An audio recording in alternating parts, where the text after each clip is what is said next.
So welcome everyone. My name is Jan Lehman. For those of you that don't know me, I'm the owner of CTC Productivity.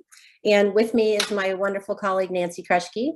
And if you are new to our webinar series, we've been having the series for the last year, as long as kind of the pandemic's been going on. And the focus of the webinar series is to help people understand how to leverage the Microsoft 365 productivity suite of tools. Since we're productivity consultants, that's a sweet spot for us. And the format for our sessions is we pick a topic, we do a 20-minute deep dive, and then we open it up for Q&A. So different than how we might do real training where we'd be more interactive. But this way, if you only have a half hour for lunch or something, you can kind of get the content. Feel free to bug out if you don't want to stay around for the Q&A. So today we decided to go old school, and Nancy and I do a lot of training, and we're doing a ton on 365, but we're also doing a ton just on some of the basic tools that have been around forever, like Outlook. So we thought it'd be fun to kind of bring it back and talk a little bit about some old school things, plus introduce a couple new things as it relates to the Teams environment and Outlook. So that's the plan for today. And then next month, we thought one of the areas in our coaching and work that we're doing is we're noticing that a lot of our clients, there's confusion on, well, if I spend my day in Teams, I miss things on email or vice versa. So we want to just have a little bit of a conversation on how do you make that work within your organization as you're rolling out 365 and make sure important communication doesn't get missed. So that's the plan for next month. And in the chat, Nancy will put some links for you. So there's a link to the past recordings. So if you're new to the webinar series, you want to catch up, you can go back and look. They're out on the CTC Productivity website. So you can review all those at your leisure. You can also sign up. If you sign up for our newsletter, you'll get information about our next webinar, and then you can register through that. But Nancy will go ahead and enter the link for the October webinar if you're interested in that one. And then I'm going to do some quick background just to give some context and then hand it over to Nancy. So the world is really different now. I think a lot of our coaching clients are noticing that people are feeling more overwhelmed. It's just a bigger challenge to stay productive these days. And so we wanted to walk through a couple slides. So I love this slide. This is from Deloitte Consulting. And they're talking about how really our environment, our business environment is changing. And we're going from a traditional organizational structure to more of a social enterprise. So what that means is across the Y or the X-axis is that we used to work very independently, and now we're moving more into working in a network of teams. And that's exactly what the Microsoft 365 suite of tools was created for, was to create a communication and collaboration suite of tools to help teams work together and help people effectively collaborate. And then on the Y-axis, the same thing is happening. A lot of the productivity opportunities we're seeing are not just within the four walls of a business, but it's how we work with suppliers, vendors, and customers. And again, Microsoft 365 helps us do that more efficiently. So a lot of the issues that our clients are struggling with are listed on the left here. I was at a training session yesterday in Florida, and this guy was asking me, he's like, Jan, how do I know where to start with 365? And our answer is always wherever your biggest business issue is. So there are some prerequisite things you want to do if you're just starting with 365, like get your data on the cloud, get email on the cloud so you can start using, all the features. But one of the things about 365 that's a little different is it's not a linear thing. You don't just always roll out this app and then this app. And so there's decisions companies need to make.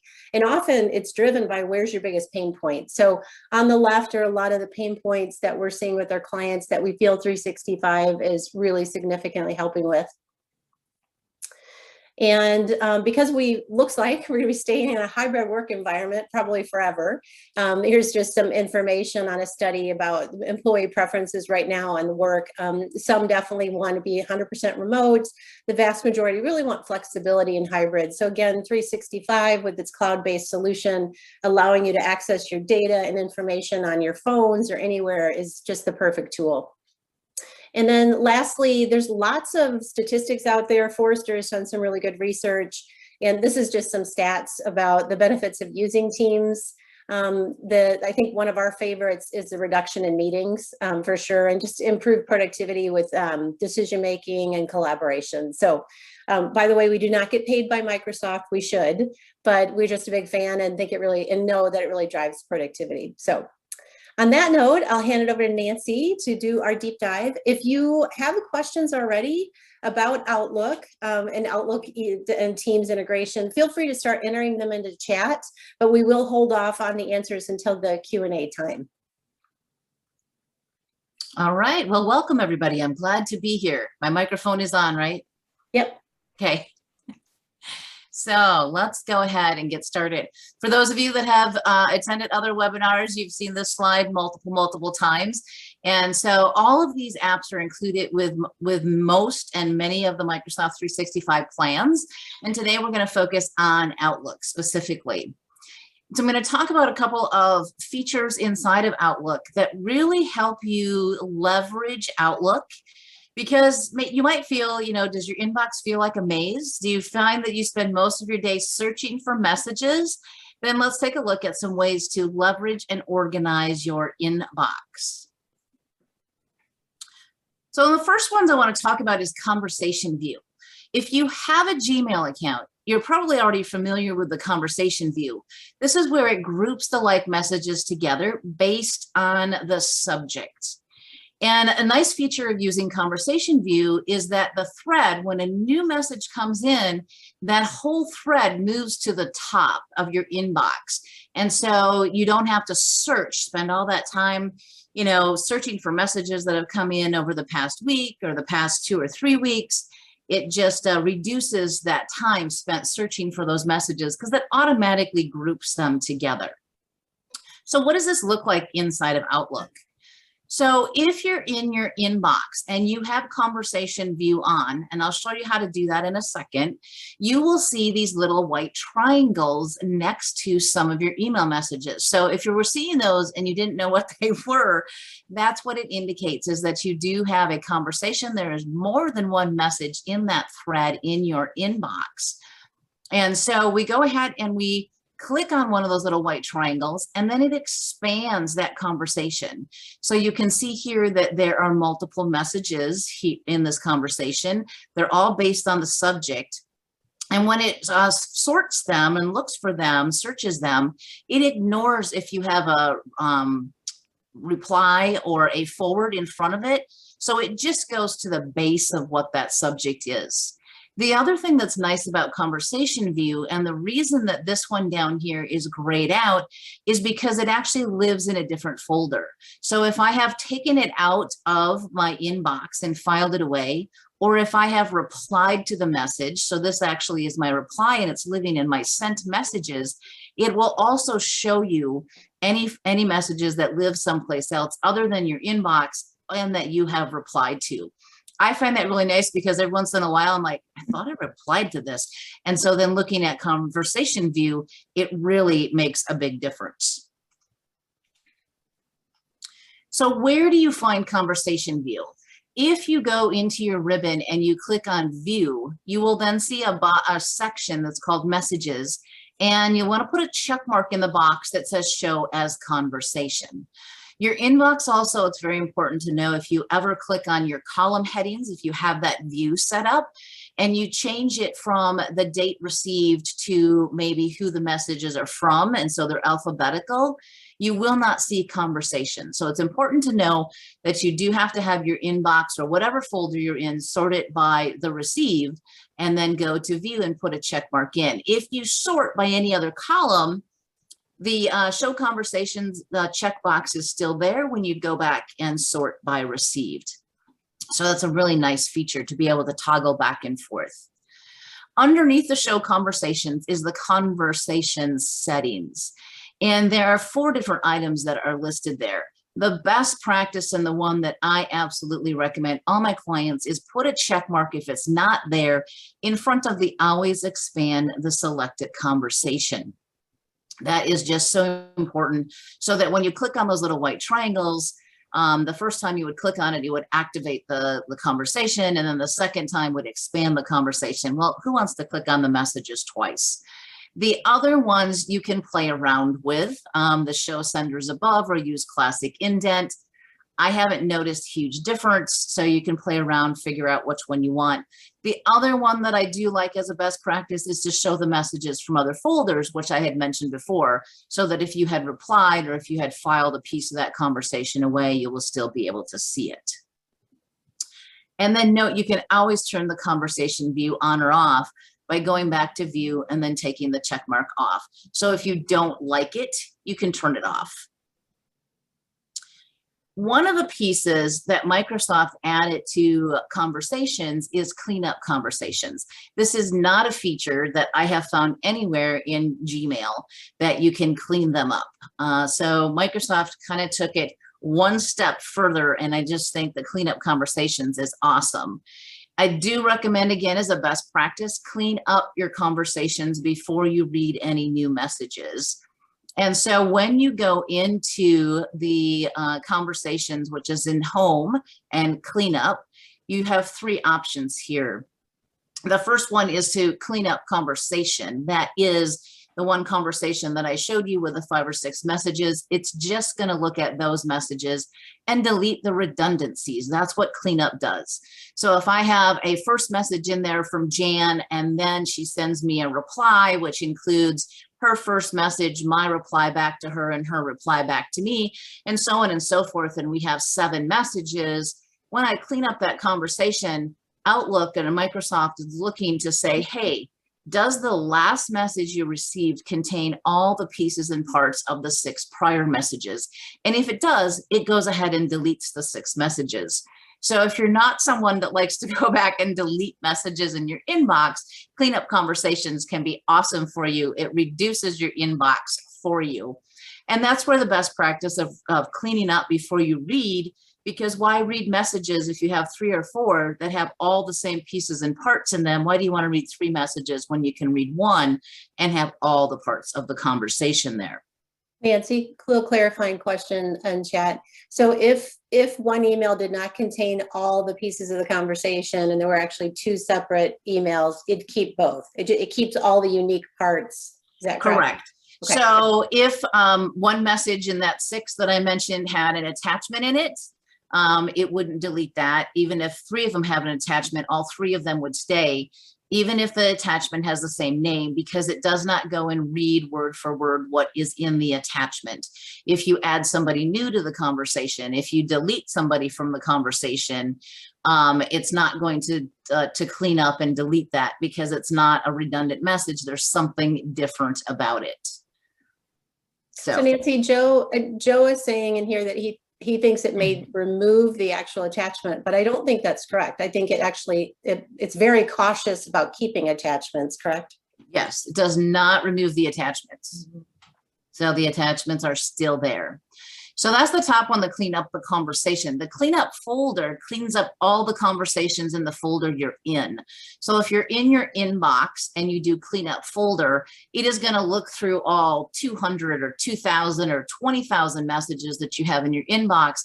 And it's going to say, hey, what are the redundancies? And let me go ahead and clean them up for you. Now, one of the beautiful things too about cleanup conversations is you never have to view your messages by conversation. So if you don't like how they look in conversation view, you can still, you don't have to turn it on, and you can still go ahead and clean up all the redundant messages automatically using this cleanup tool rather than having to go one by one and delete messages.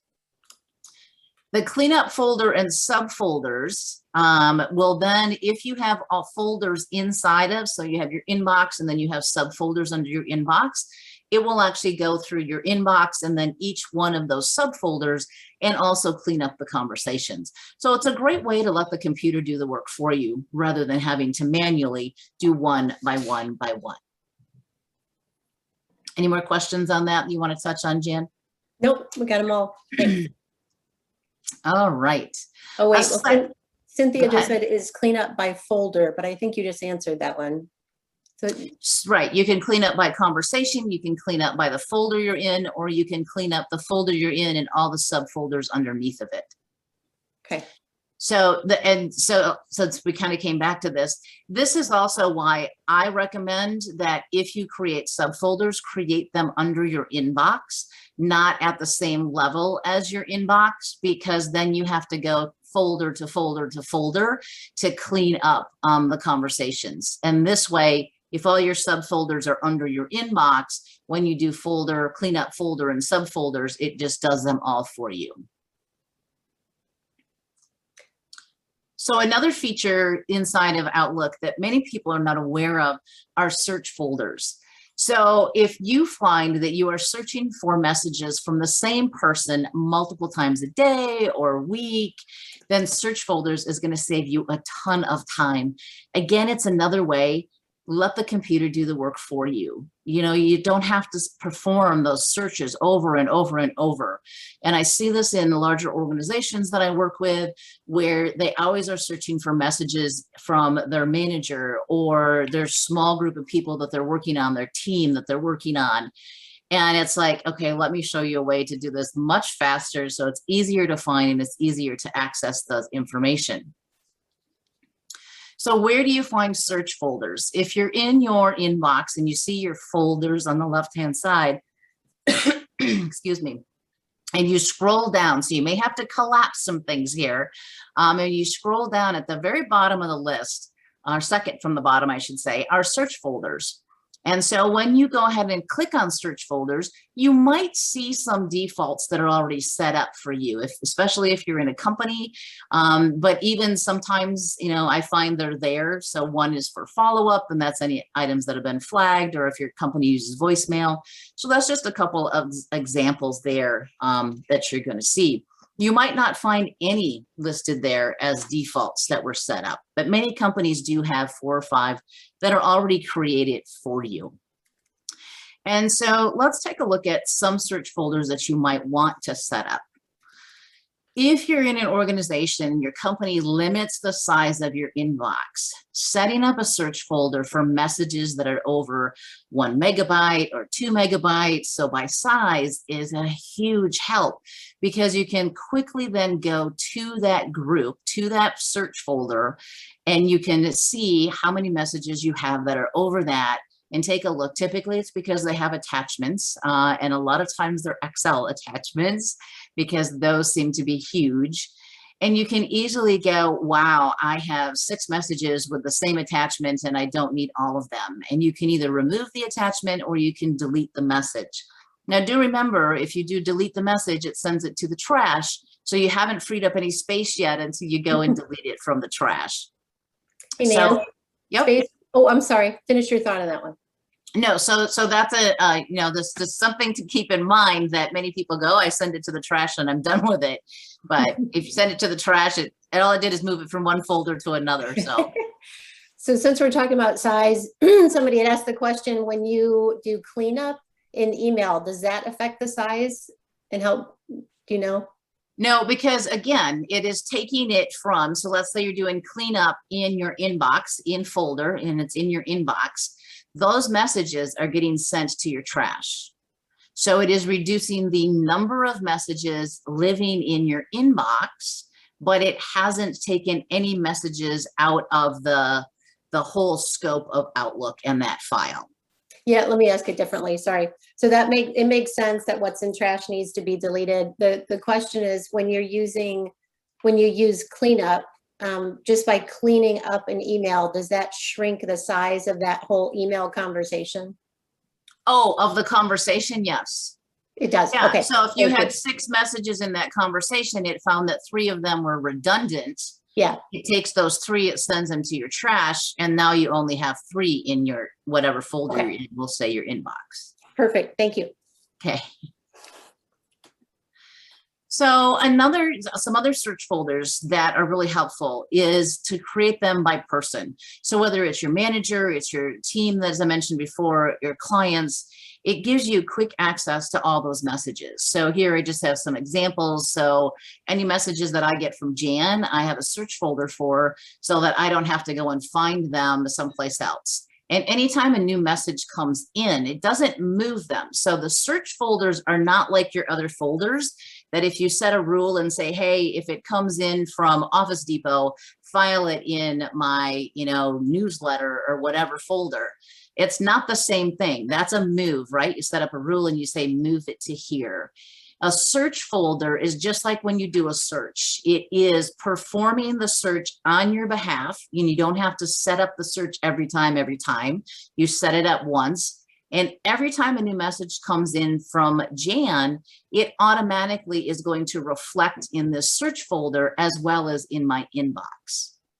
So if I want to find past messages from Jan, I can go to my CTC Jan folder and not only see the maybe 5 or 10 that are hanging out in my inbox, but all the others that I have filed away someplace else because I'm done taking action on them.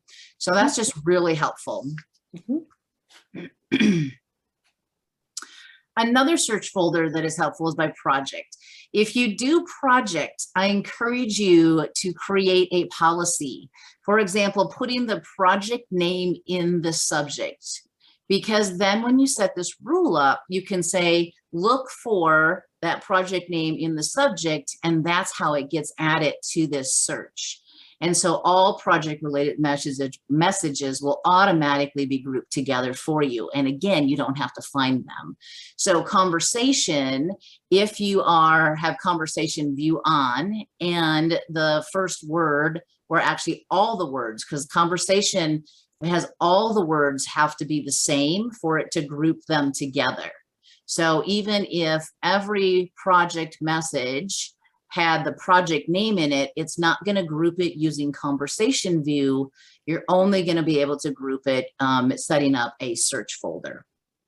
So many of my clients like that one. The flagged or for a follow-up, those are your flagged messages. So if you like using flags in your inbox and on your email messages, but then you're like, oh man, how do I find all those flagged messages? And you have to sort a different way and change how your view is.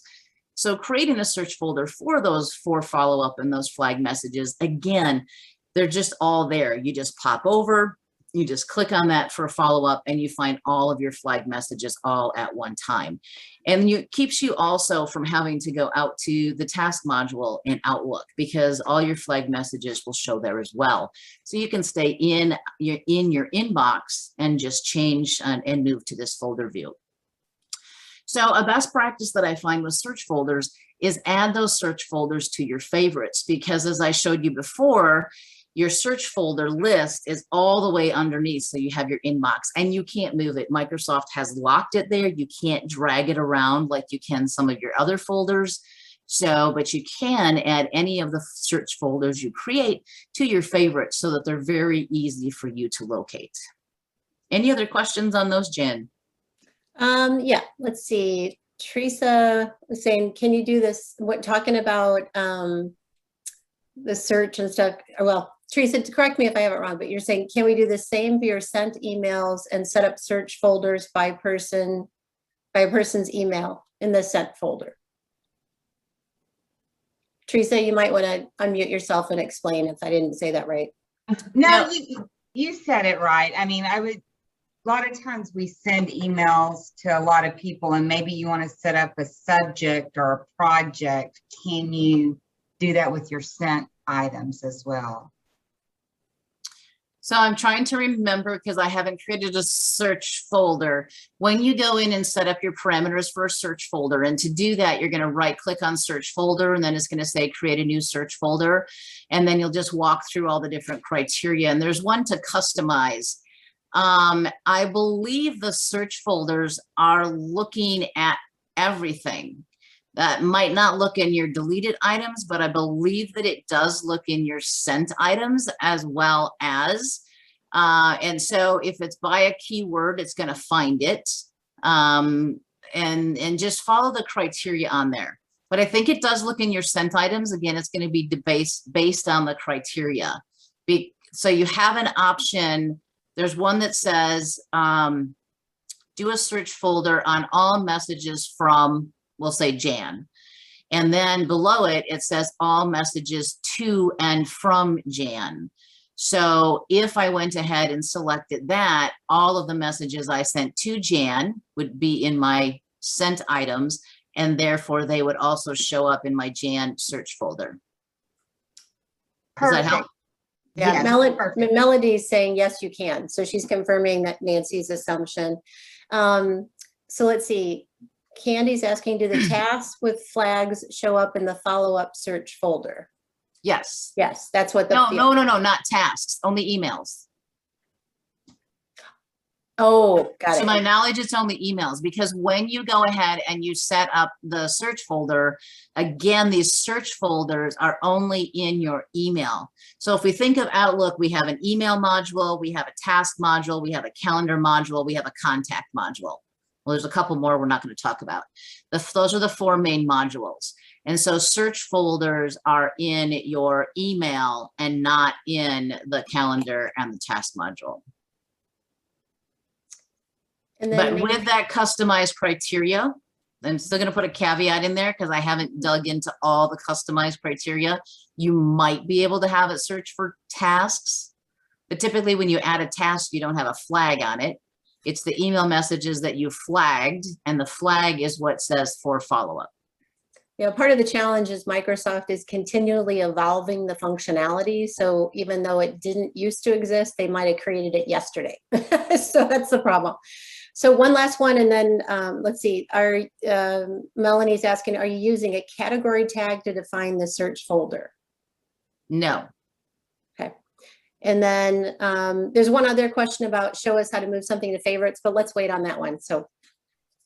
Well, that's an easy one, and I can just kind of walk through it. So any of your folders, so whether it's a search folder or it's a subfolder or any folder in your inbox, under your inbox, if you right click on it, there's an option there that pops up that says show in favorites. And so above all of these, so if I come back to here, above your inbox, there is a section up here that is for favorites. And if you see favorites, but it's collapsed, then expand it, because you'll see a little triangle, right? So expand it, and then you might see that there's 1 or 2. By default, many times it puts the inbox, the sent items, and the drafts up there. And so any one of these you can just right click on and say show in favorites, and then it'll show in favorites up here. All right, so I have violated our rule of normally we wait for questions till later. So now we're behind schedule. It is all my fault. So if you need to log off because you were logging in for the first 20, just come back and watch the recording. My apologies. So I think we'll just let Nancy get through the content and circle back. It's always a dilemma of when do you ask the question. So keep going, Nance. And that's okay. I think it flows well when they go right next to it. It does. It's just, yeah. Go so time zones, scheduling meetings with colleagues or business partners who live in a different time zone can be challenging. So Outlook can show multiple time zones on your calendar to help you easily identify what time it is for other time zones, for your colleagues in other time zones. And so to find that, you can add up to 2 other time zones. So you have your time zone and 2 others. And to find this, it is File, and I didn't take that image here, but if you're in Outlook, it's File and Options, and that opens up this Outlook Options window, and then you want to go to Calendar and scroll down until you find the gray bar that has time zones on it. So when you're in time zones, you want to put check marks in here and then just put, now I did just standard ones, right, in the US, but when you go in here and look at that list, I mean, it has every time zone in the world in here. So if you are working with, I have one of my large corporations I work with, and they deal a lot with China or with Mexico, you know, totally different time zones across the country, so any European countries. And so this really helps them as they're trying to take a look. Now be happy that, you know, it's like, oh man, only 3. Well, until a couple of years ago, it was only 2. So they're now showing 3 time zones and that you can see at one time. And then that you can play around with the swap the time zones. It puts them in a different order.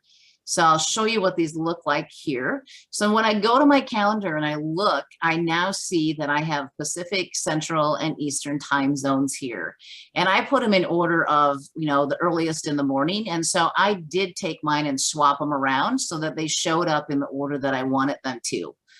By default, the top one, so if I did Central Time, is going to show up here, and then the second and the third one. So that's the order that they show up in here. And you can just pop in there anytime and change those. So if today you're scheduling with someone who lives in Eastern time zone and tomorrow you're scheduling with someone in China, you just go and find those time zones and add them. And it really makes a nice, it's just really helpful to be able to see what those look like.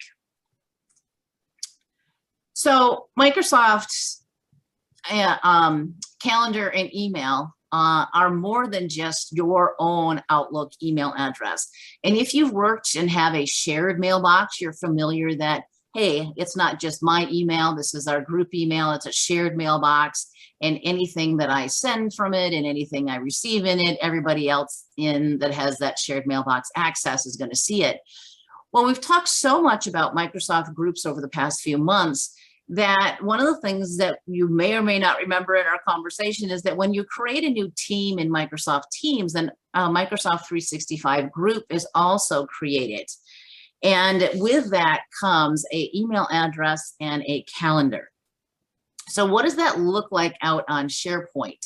So you'll know if you have a group when you're in SharePoint and you look at your SharePoint site, it says group on it. You know that it's an Office 365 group that you can go ahead and see that does have an email and a calendar. So I had mentioned that search folders was the last item on the list, but actually now there's groups down here. And so again, if you're in your inbox and you look all the way down, you're in your email and you see groups and then you expand it, all the groups that you belong to should be listed here. Now, I do want to just note that some organizations may have changed this default. And if you do not see your group email listed here, so your group, so if you're in email and you're supposed to be part of this SOS project team and you're not seeing it here, you may have to go back to IT and say, hey, why am I not seeing this here? That's who can help you add that back. When you are in so I'm in my email and I'm looking at my ribbon and I'm in that group email box, you actually can access not only email that is sent and received from that group, but the calendar. This will take you to SharePoint online so that you can see all the files that live there. And this is going to take you to the OneNote notebook if you have it. So they've added these little quick links right inside of Outlook. So you don't have to go, oh man, how do I find the files associated with this? You can just go to the group, the email, and then you can access the SharePoint files very, very quickly. You can also look for other groups over here. So what do you need to know about group email? Emails sent to the group mailbox will only show up here, okay? It's only going to show up in that group. Members of the group can reply to the group email messages from the group mailbox, and it all stays there. So it's a way of kind of keeping the conversation in one spot. So sort of like a conversation view, but hey, they're all showing in this group mailbox. And it's not cluttering up. So if there's 20 people on the team, instead of sending 20 messages out and now 20 people have to figure out how to manage and organize it, it is keeping it in that group mailbox. So that is really helpful. One of the other items that show up is if you're using Planner, and we've talked about Planner as a task management and project management for your team, and you add comments on a task, everyone's always like, where do those comments go? Well, those comments actually get sent to the group email mailbox. And so that's where those go. Another thing is that if external partners are part of that 365 group, you also then are emailing back and forth with the external partners. Now, they are not going to see the group mailbox in their Outlook. They're actually going to be getting those messages in their inbox because they're not part of your organization. So they're not going to see a group mailbox there, but they will get the messages and be able to reply to the messages. And so that really does save a lot of time. So not only do you get the email, I mentioned you also get a group calendar. So if you go over to your calendar module and you scroll all the way to the bottom, you should see in all group calendars. And again, you'll see the very similar, the groups that I have here. And so everybody who's a member should automatically be able to see that group in their all group calendars group. Again, if you're not seeing it, talk to IT, because some companies have turned that off. And just like the group mailbox, when you look up at the ribbon, you will see that you can quickly go back to the email, again, get to your files on SharePoint, and go ahead and get to your notebooks. And where that, when you click on notebook, where it opens is going to depend on what version of OneNote you are using, if it's going to open in your desktop app or if it's going to open on the web. So one thing to know, or some things to know about the group calendar, is that your group calendar will not show up in Teams. So when you're over in Teams and you click on calendar on the left-hand side, that is your personal calendar. That is not your group calendars. Everyone in the group can add items to the calendar. And so this is kind of nice that, you know, instead of one person being the person that adds, hey, we're working, here's what our project and what we're working on this week and next week and the status of things, if you're putting those on a calendar, is everybody who's part of the group can go ahead and add items to the calendar. You can also, so to add things, right? So if I add it just like this and say Project Z, and I add it as an appointment or an event, it is not going to be sent to everybody. It's not going to add it to everybody's calendar. It's only going to add it to that group calendar. So all these items here are on the group calendar. So if you do want to invite others, so it shows up on their calendar, you will want to make sure that you click up on the top where it says, I don't have that on either of these screenshots, where it says invite others, and turn it into a meeting and then invite everybody else. So in addition to going on the Training Office 365 group calendar, it is also going to go on my personal calendar and anybody else that I would invite. So that is an important thing to remember about that. And you can also add the group calendar to SharePoint. So if you are using SharePoint actively and you pull in the group calendar, so those 3 events that are here, they're going to list like this, and not a true calendar view. They're going to list as items, and you can choose how many show up, 3, 5, 10, how many of the items on the group calendar do you want to show up. And so that's a nice thing if you are using the SharePoint site as kind of the home page as an information page, to be able to quickly jump on there and go, oh, okay, yep, now we can see what we have going on. All right, Jan. All right, Melody has one question, but we'll come back to it, Melody. I'm just going to go ahead and wrap up in case anybody needs to leave. So a lot of times people attend our webinars and think that all we do is Microsoft 365. So just a couple quick slides. So we're really about helping companies run more efficiently. And so we really look at everything through a lens of, we call it like a process improvement, Lean Six Sigma in the office environment, how to get things to run smoothly and efficiently. And 365 just happens to be one of the tools in our tool belt we pull out to use. So we definitely do much more than just 365. We do a lot of coaching, training, project work, public speaking on anything related to productivity or helping people be effective leaders. One of our hot topics these days is project management for the everyday leader. It seems to be something that is kind of a gap for a lot of people right now. And then certainly any aspect of Microsoft training we can cover. And on that note, Nancy, I'll ask, Melody's asking a question. She said the Outlook group functionality seems to be similar to Microsoft Teams. Would an organization use groups if they're not using Teams? That is one of the options. If your company has chosen not to use Microsoft Teams, you certainly can use groups, because you can create the Office 365 group, gives you a SharePoint site, gives you that email address, gives you that calendar, and then your communications would happen in that shared, in that group mailbox, similar to how it would be in Teams, either the general channel or other channels that you created over there. So it is an option. If your company is like, we don't want to use Teams, we don't completely understand it, we'll use it to run meetings, we'll use it to have private chats, but we're not really using some of the other features that are out there. Maybe one team that is an all company, team where HR can post things and the CEO can post things. So it's definitely an option. Yes. I hope that helps, Melody. Good question. All right, those are all the questions that are in chat. So at this point, open it up first and foremost. Anything around Outlook 365 integration, people have questions on, you're welcome to unmute yourself and talk or put it in the chat. We got about 5 minutes left if anybody has questions. Well, hi, Jen, it's Melody. Hey, Melody. I guess just to circle back to the groups in Outlook versus using Teams for communication. I know that Teams has a chat functionality. And if the team is, I'm thinking about workflow here more than anything in terms of a group, setting up and establishing group rules for how everyone's going to communicate. If people are using predominantly chat in the Teams function to share files and to, I guess, discuss different aspects of files, etc., then I'm wondering, would Outlook then be kind of put to the side and not used as much when you're establishing your group communication rules, I guess?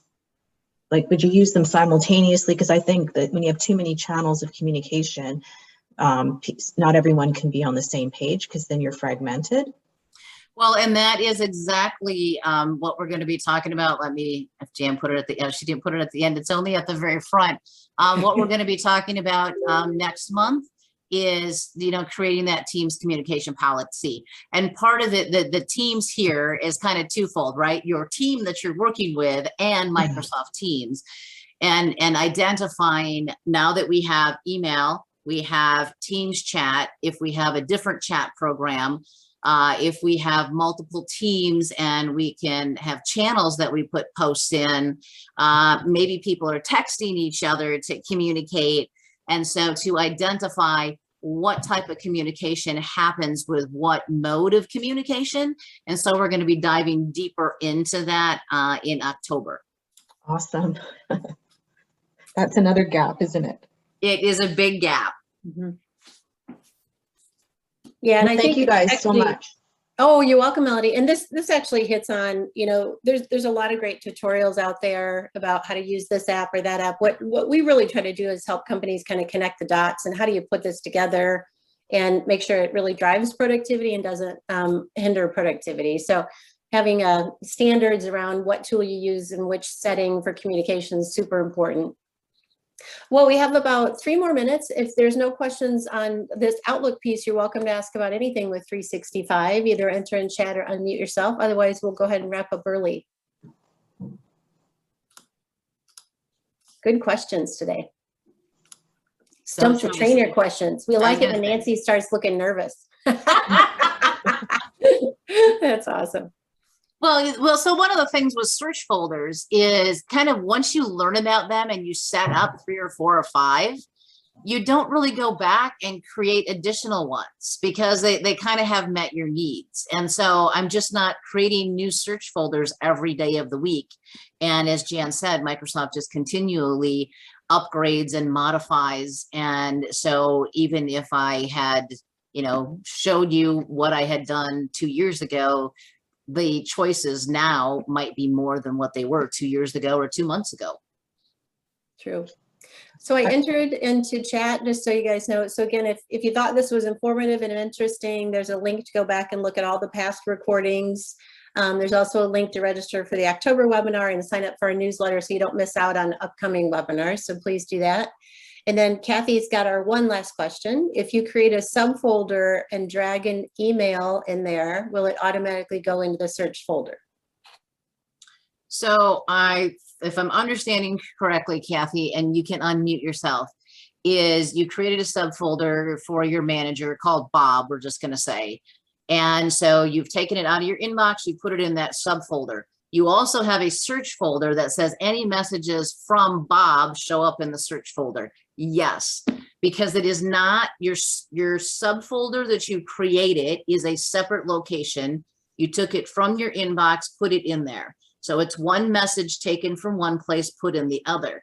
The search folder is just a search, right? So it is another way to view that one message. So it's one message showing in the search subfolder, but because your parameters for your search folder were messages from Bob, it's also going to show up there. If I delete it from my search folder, it deletes it from that subfolder and vice versa because it no longer exists. Did that answer your question, Kathy? Did she leave? Nope, she's still there.